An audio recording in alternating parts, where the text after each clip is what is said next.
Pourquoi est-il important d'étudier l'Ancien Testament? Nous abordons aujourd'hui la deuxième partie de cette étude. Pourquoi est-il important d'étudier l'Ancien Testament? Il est important d'étudier l'Ancien Testament pour mieux connaître le Christ. Nous avons aujourd'hui des chrétiens qui vont de pasteur en pasteur, d'église en église. L'une des raisons pour lesquelles ils se comportent de cette manière, c'est parce qu'ils ne connaissent pas vraiment le Christ.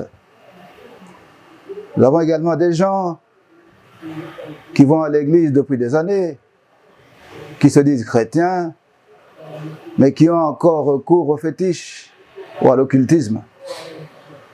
Une fois de plus, s'ils se comportent de cette manière, c'est parce qu'ils ne connaissent pas vraiment le Christ. Ils ne savent pas qui est le Christ. Ils ne savent pas ce que le Christ a fait pour eux. Ils ne savent pas ce que le Christ est en train de faire pour eux maintenant. C'est pour cela qu'ils vont d'église en église. C'est pour cela que certains d'entre eux touchent au fétiche, touchent à l'occultisme. La connaissance du Christ est donc indispensable. Et l'étude de l'Ancien Testament peut nous aider à mieux connaître le Christ. Dans l'évangile de Luc, au chapitre 24 et au verset 27, il est dit ceci. Luc, chapitre 24, verset 27. Et commençant par Moïse et par tous les prophètes, il leur expliqua dans toutes les Écritures ce qui le concernait. Dans la deuxième partie du verset, il est dit, il leur expliqua dans toutes les Écritures ce qui le concernait.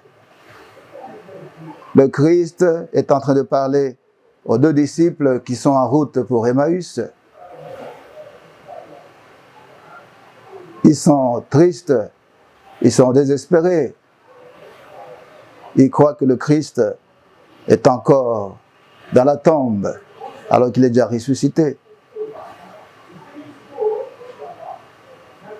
Le Christ leur explique dans toutes les Écritures ce qui les concerne. Le Christ leur montre au travers des Écritures, c'est-à-dire au travers des livres de l'Ancien Testament, il leur démontre que ce qui lui était arrivé devait arriver.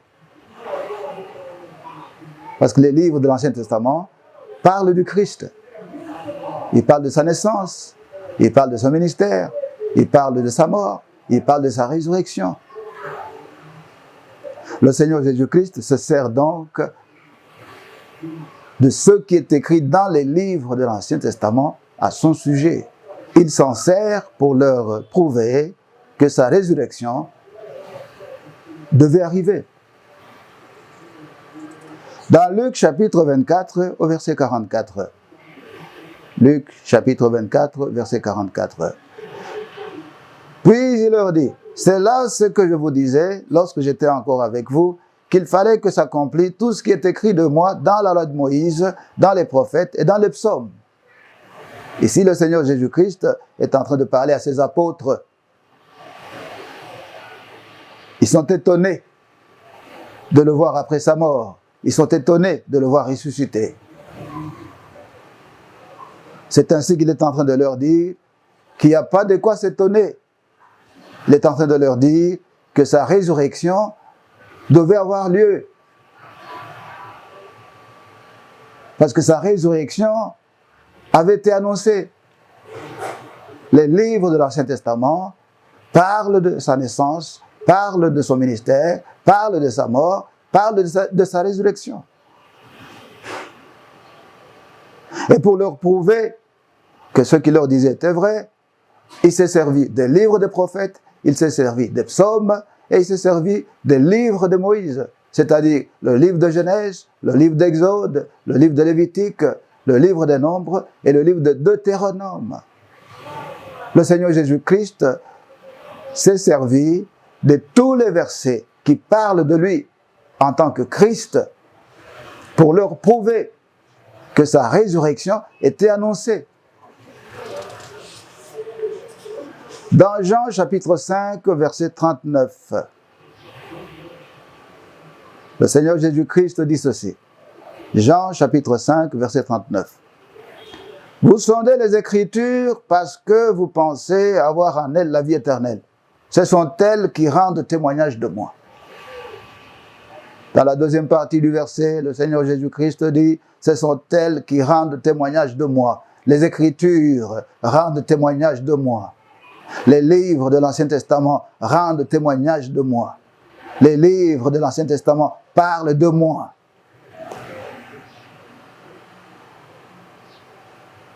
Nous voyons donc au travers de ces trois versets que le Christ lui-même nous dit que les livres de l'Ancien Testament parlent de lui.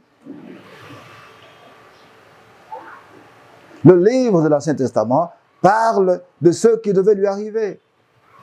Sa naissance, son ministère, sa mort et sa résurrection. Il est donc clair que si nous voulons vraiment connaître le Christ, nous devons nous intéresser aussi au livre de l'Ancien Testament. Dans 2 Timothée, chapitre 1er, au verset 12, l'apôtre Paul nous dit ceci. 2 Timothée, chapitre 1er, verset 12. Et c'est à cause de cela que je souffre ces choses. Mais je n'en ai point honte, car je sais en qui j'ai cru. Et je suis persuadé qu'il a la puissance de garder mon dépôt jusqu'à ces jours-là. Dans la deuxième partie du verset, l'apôtre Paul dit, car je sais en qui j'ai cru. Je sais en qui j'ai cru. Je le connais. Je sais de quoi il est capable. Je sais ce qu'il peut faire. La foi de l'apôtre Paul était ferme parce qu'il connaissait le Christ. Il était capable de continuer à faire son ministère malgré tout ce qu'il rencontrait comme difficulté parce qu'il savait en qui il avait cru. Dans Philippiens chapitre 3, du verset 8 au verset 11, l'apôtre Paul dit, Philippiens chapitre 3, du verset 8 au verset 11, « Et même je regarde toutes choses comme une perte à cause de la connaissance de Jésus-Christ mon Seigneur, pour lesquelles j'ai renoncé à tout. Et je les regarde comme de la boue, afin de gagner Christ, et d'être trouvé en lui, non avec ma justice, celle qui vient de la loi, mais avec celle qui s'obtient par la foi en Christ, la justice qui vient de Dieu par la foi, afin de connaître Christ et la puissance de sa résurrection et la communion de ses souffrances en devenant conforme à lui dans sa mort, pour parvenir, si je puis, à la résurrection d'entre les morts. »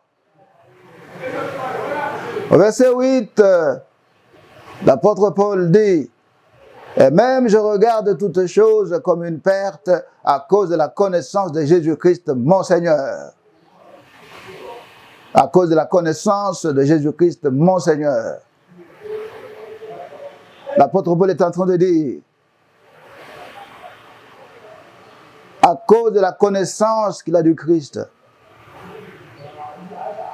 il a renoncé à tout.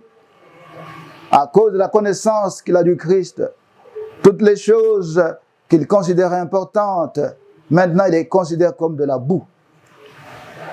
Le fait de connaître le Christ a fait que désormais, il considère comme de la boue toutes les choses auxquelles il accordait une grande valeur. Et au verset 10, il dit, afin de connaître Christ et la puissance de sa résurrection. L'apôtre Paul n'est pas en train de se contredire. L'apôtre Paul est en train tout simplement de nous aider à comprendre que la connaissance du Christ est progressive. La connaissance du Christ n'est pas définitive. La connaissance du Christ est un processus.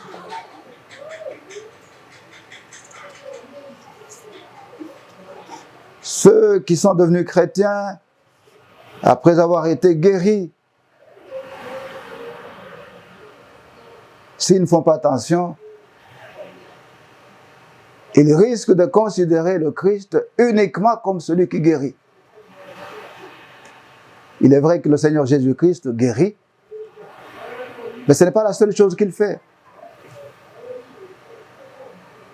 Il est le bon berger, il est la vie, il est la résurrection, il est le pain de vie, il est le prince de vie, il est le prince de paix, il est notre rédempteur, il est notre souverain sacrificateur, il est notre avocat, il est notre intercesseur, et ainsi de suite.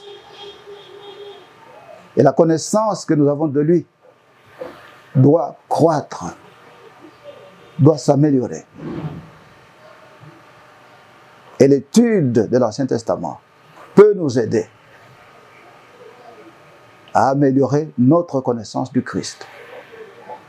Et ainsi, nous serons des chrétiens stables, fermes. Pas des chrétiens qui vont d'église en église. Pas des chrétiens qui vont de pasteur en pasteur. Prions. Père, au nom de notre Seigneur Jésus-Christ, merci pour ton amour envers nous. Merci pour ta parole, Seigneur, l'Ancien Testament et le Nouveau Testament. Au nom de Jésus-Christ de Nazareth, aide-nous à comprendre ta parole, Seigneur. Aide-nous à mieux connaître le Christ pour la gloire de ton Saint-Nom. Au nom de Jésus-Christ, Amen.